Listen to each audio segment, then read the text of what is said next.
Attention, dans cette vidéo, vous n'entendrez pas le discours habituel. Parce que ce qu'on entend en général, c'est que le sucre, c'est une drogue. Perso, j'ai rarement vu une drogue si bon marché et si accessible. Il y a un filon à exploiter là, si vous voulez mon avis. Mais voyons plus en détail quels sont les processus physiologiques qui sont à l'origine de ce mythe si répandu de nos jours, l'addiction au sucre. Vous êtes prêts? Alors c'est parti!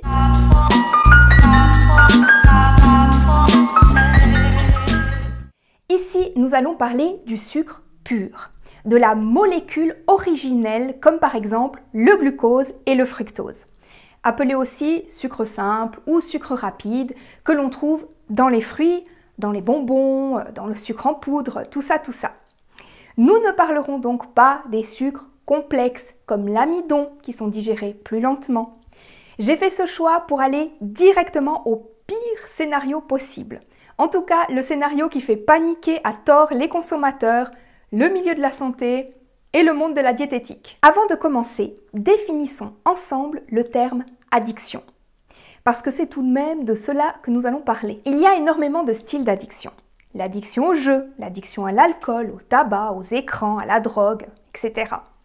Ici, nous allons parler d'une addiction à une substance psychoactive, à savoir le sucre, qui, d'après ce qu'on entend, aurait les mêmes effets que la cocaïne sur le cerveau et sur l'organisme. Le sucre serait donc une drogue dure et devrait donc logiquement entraîner un effet de manque à l'arrêt de la consommation de la substance.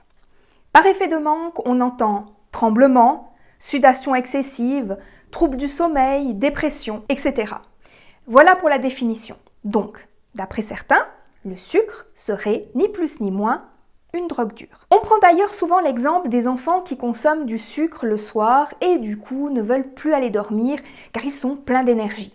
Ou encore les enfants dits hyperactifs qui en font voir de toutes les couleurs à leurs parents durant la journée.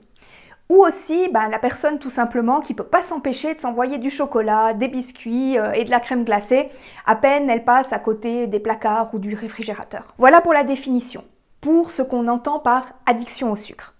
Passons donc maintenant aux 4 raisons qui font que nous sommes accros à cette substance. Raison numéro 1. On est accro au sucre parce qu'on nous en prive. On crée un phénomène de manque artificiel.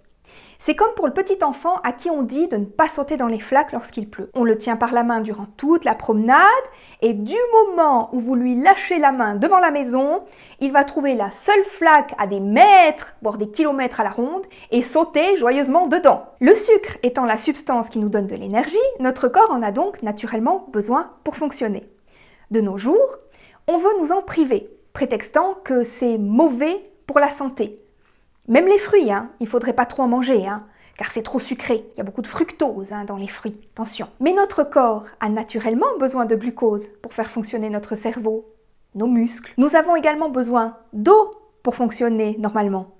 Pour faire une analogie, si on vous prive d'eau et qu'on vous dit que dorénavant vous n'aurez plus le droit de boire de l'eau, juste d'inhaler de la vapeur d'eau au-dessus d'une casserole, vous imaginez bien que le jour où on vous met un verre d'eau devant le nez, vous allez vous ruer dessus, à coup sûr.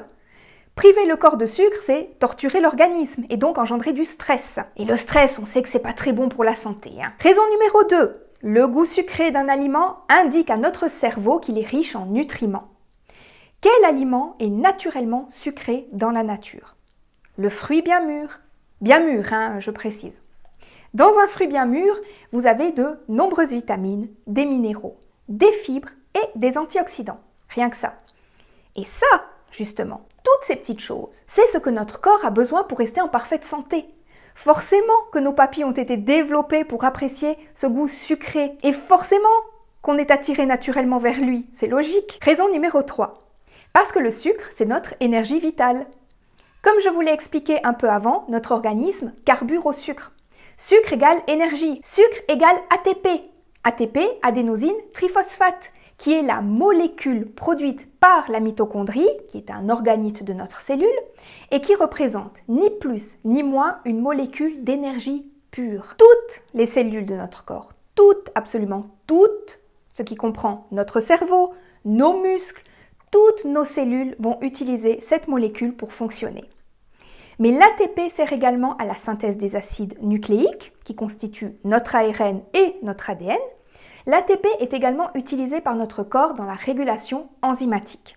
Bref, on en a besoin de cet ATP. Alors oui, certains diront que nous pouvons fabriquer de l'énergie à partir des graisses au moyen de la cétose.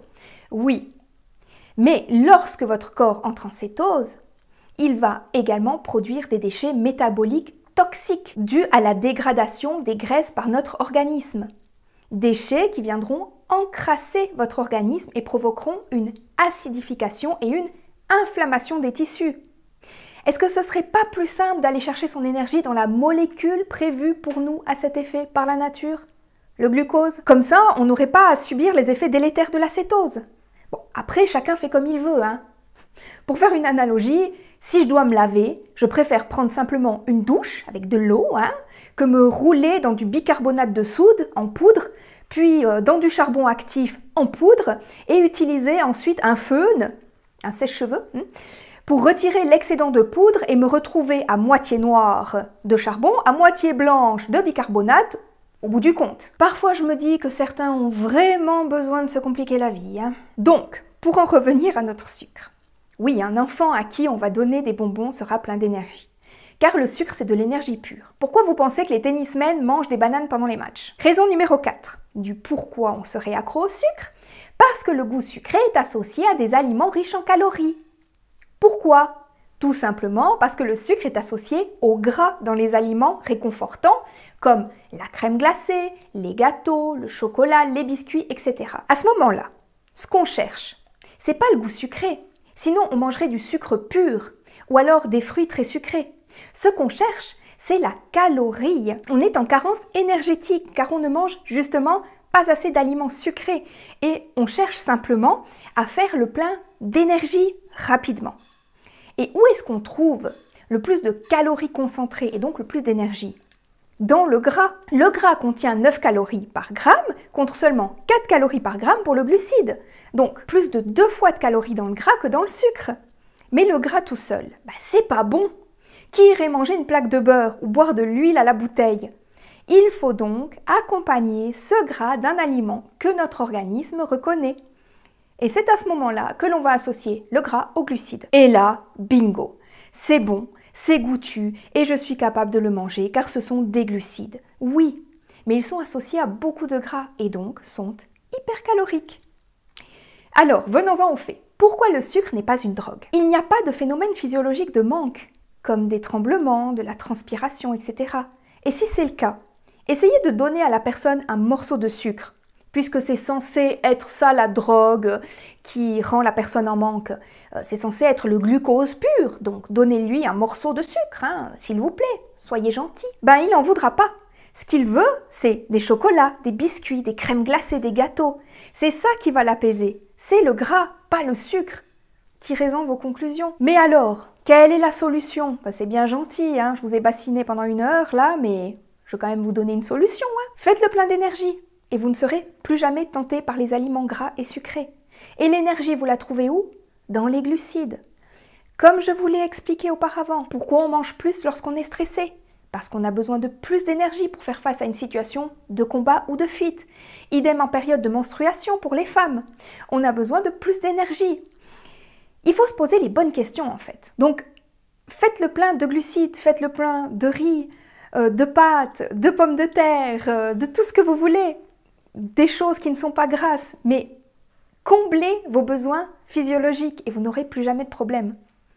En consultation, j'aide les gens à faire cette transition, à se désintoxiquer des aliments gras, à les réconcilier avec leur alimentation physiologique qui est riche en glucides. Ils retrouvent vitalité, santé, ils sont plus tout raplapla comme lorsqu'ils mangeaient beaucoup de gras et qu'ils se privaient de glucides. Et au bout du compte, le gras vient même à les dégoûter, c'est pour dire. Si vous voulez vous réconcilier avec votre alimentation, vous pouvez prendre rendez-vous pour une consultation par Skype ou par Zoom. Je me tiens à votre disposition. Via Felicia à tous!